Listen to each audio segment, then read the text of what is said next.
Yo, apa kabar peraih mimpi? Kita diskusi lagi ya, tentu saja. Ini berkaitan dengan Law of Attraction dan teman-teman bisa mempelajarinya satu persatu video yang saya sampaikan ya. Gak harus berurutan ya, jadi teman-teman bisa nanti kolaborasikan. Atau mungkin kalau teman-teman juga menonton channel lain, teman-teman bisa kolaborasikan juga dengan ilmu-ilmu dari channel lain juga. Jadi nggak ada paksaan dan saya tidak pernah merasa bahwa apa yang saya sampaikan ini adalah yang paling benar.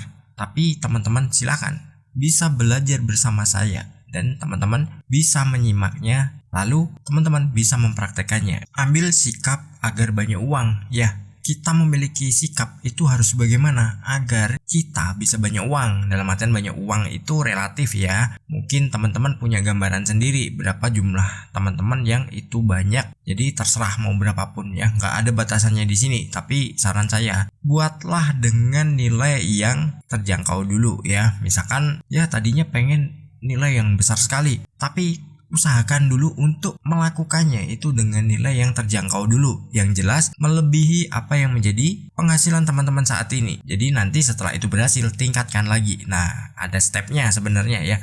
Tapi kalau memang mau langsung banyak juga nggak ada masalah, terserah teman-teman. Yang jelas harus konsisten dalam menerapkan ilmunya dan harus selalu memiliki kepercayaan diri ya. Meskipun nanti dibilang bagaimana sama orang lain ya, teman-teman harus percaya diri dengan apa yang menjadi impian teman-teman. Di poin pertama adalah yakin. Ya, kita harus memiliki sebuah keyakinan bahwa kita bisa mencapai apa yang kita inginkan. Kita harus yakin bisa meraih impian kita dan kita harus yakin bahwa semua itu bisa terwujud. Karena apa? Dengan kita yakin, itu energi kita atau kita memiliki sebuah dorongan yang dari dalam diri itu bisa menciptakan segala sesuatu yang nantinya itu akan menjadi sebuah kenyataan ya. Jadi bukan sekedar hanya angan-angan. Ingat ya, law of attraction itu juga butuh tindakan. Dari tindakan itu, kalau teman-teman yakin, maka di situ akan ada jalan, di situ akan ada sebuah perkembangan dari apa yang sudah teman-teman terapkan, yang sudah teman-teman nanti masukkan dalam pikiran bawah sadarnya. Meskipun teman-teman udah action, teman-teman udah melakukan tindakan, tapi kalau teman-teman gak yakin, ya itu gak akan jadi apa-apa. Karena apa? Dengan rasa yakin kita, maka energi kita ini memancarkan gelombang yang itu bisa ditangkap oleh alam semesta, dan itu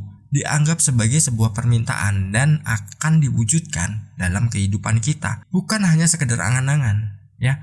Meskipun teman-teman udah action dan itu actionnya juga mungkin dimulai dari hal yang kecil dulu, nggak ada masalah. Karena apa? Sesuatu yang besar itu dimulai dari hal yang kecil. Kalau hal kecil aja kita nggak mau memulai, mau jadi apa? Ya nggak akan pernah jadi apa-apa. Kita hanya sekedar jadi orang yang penuh dengan khayalan aja. Atau mungkin ada yang menganggap bahwa law of attraction itu adalah sesuatu yang berwujud khayalan aja. Ya silakan. Tapi Anda belum pernah merasakannya ya. Karena kalau Anda udah menerapkannya, Anda memiliki sebuah perubahan dalam kehidupan. Nah, Anda baru percaya. Karena law of attraction itu adalah seperti hukum gravitasi. Jadi, apa yang kita lempar dari pikiran kita, apa yang kita pancarkan dari pikiran bawah sadar kita, itu akan menjadi sebuah kenyataan. Karena apa? Energinya akan menarik sesuatu yang sama. Ingat ya, saya pernah bilang, kemiripan menarik kemiripan. Apa yang ada dalam pikiran kita akan ditarik dalam kehidupan, sesuai dengan apa yang mirip dengan apa yang pernah kita gambarkan atau sesuatu yang kita inginkan. Meskipun itu hanya sekedar ya mungkin manipulasi pikiran kita, hanya sebuah visualisasi dalam pikiran kita. Yakini aja, tetap lakukan. Mungkin pekerjaan, mungkin itu bisnis teman-teman yang memang saat ini belum apa-apa, atau teman-teman baru memulai. Ya itu sama halnya, Anda sudah melangkah. Dan dengan keyakinan itu akan tiba masanya di mana teman-teman akan mendapatkan apa yang diharapkan. Jadi impian teman-teman itu akan terwujud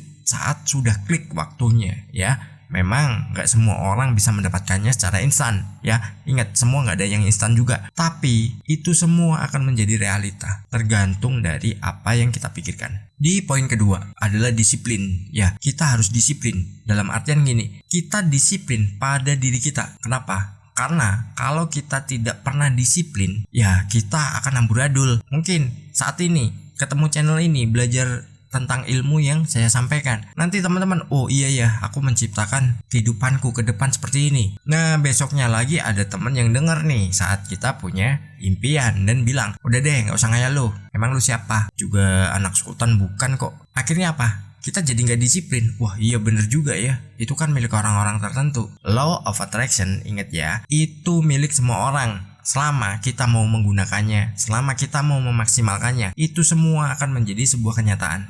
Tapi kalau kita pesimis dengan diri kita sendiri, ya apa jadinya? Kita nggak pernah mendapatkan apa-apa dan kita nggak akan pernah menjadi seseorang yang sudah kita inginkan. Ya mungkin latar belakang kita seperti apa, Law of Attraction tidak mengenalinya. Dia hanya mengenali apa yang ada dalam pikiran kita. Dia nggak peduli itu candaan, itu mungkin kita hanya sekedar visualisasi atau apapun. Dirinya nggak mengenali. Semua dia nggak benar. Makanya kita jadikan diri kita adalah magnet yang bisa menarik segala sesuatu itu yang kita inginkan. Alias energinya itu selaras, energinya itu sama. Saat kita udah memiliki itu semua, itu akan menjadi sebuah perwujudan cita-cita kita. Nah keren banget kan? Dan itu teman-teman bisa raih kok. Gak ada batasan teman-teman usianya berapa juga, terus kondisi teman-teman saat ini bagaimana. Gak ada batasannya. Semua bisa diwujudkan dan semua bisa menjadi sebuah kenyataan. Lalu di poin ketiga adalah fokus ya. Kita harus fokus. Impian kita apa? Misalkan kita memiliki penghasilan, kita bilang yang kecil dulu aja ya, 10 juta per bulan. Ya kita fokus aja di situ, 10 juta per bulan. Jangan berubah-ubah. Hari ini 10 juta, besoknya wah kegedean lah 7 juta. Habis itu diturunin lagi 5 juta. Akhirnya nyampe ke 2 juta. Ya itu kita nggak fokus. Terus kita kemana-mana pikirannya karena wah ini nggak bisa didapetin nih, ini nggak bisa dicapai nih. Karena kita nggak fokus, maka pikiran bawah sadar kita ini juga menerimanya tidak seperti apa yang kita lakukan saat fokus. Lalu energi yang dipancarkan jadi nggak konsisten. Saat energi itu nggak konsisten, perwujudan dari energi alam semesta yang dikirim ke kita juga itu nggak jadi. Karena apa? Oh berubah-ubah ya, wah nggak stabil nih. Nah seperti mungkin aliran listrik atau sinyalnya nggak stabil. Akhirnya apa? Penerimaannya juga kurang baik. Bayangin nih, kita lagi telepon nih, atau kita lagi nonton YouTube misalkan, terus sinyalnya nggak stabil, hilang timbul gitu. Yang terjadi apa? Ya kita jengkel sendiri kan. Apa nih kok muter-muter doang? Atau lagi telepon, wah putus-putus terus. Nah itu yang akan dilakukan alam semesta ke kita. Karena apa? Kita nggak fokus, kita berubah-ubah. Saat kita udah berubah-ubah itu, ya sudah nggak jadi semuanya. Seperti halnya tadi nonton YouTube, sinyalnya nggak stabil ya, koneksinya nggak stabil, terus udah buffering terus, muter-muter, terus ngelek-ngelek. Akhirnya apa? Kita skip kan? Udahlah, nggak jadi nonton. Nah itulah yang dilakukan alam semesta ke kita. Kalau kita energinya stabil atau fokus, maka kita akan mendapatkan apa yang kita inginkan. Tapi kalau kita melakukannya berubah-ubah alias nggak fokus, ya sudah, itu semua jangan diharapkan akan datang. Jangan lupa raih mimpimu. Bye bye.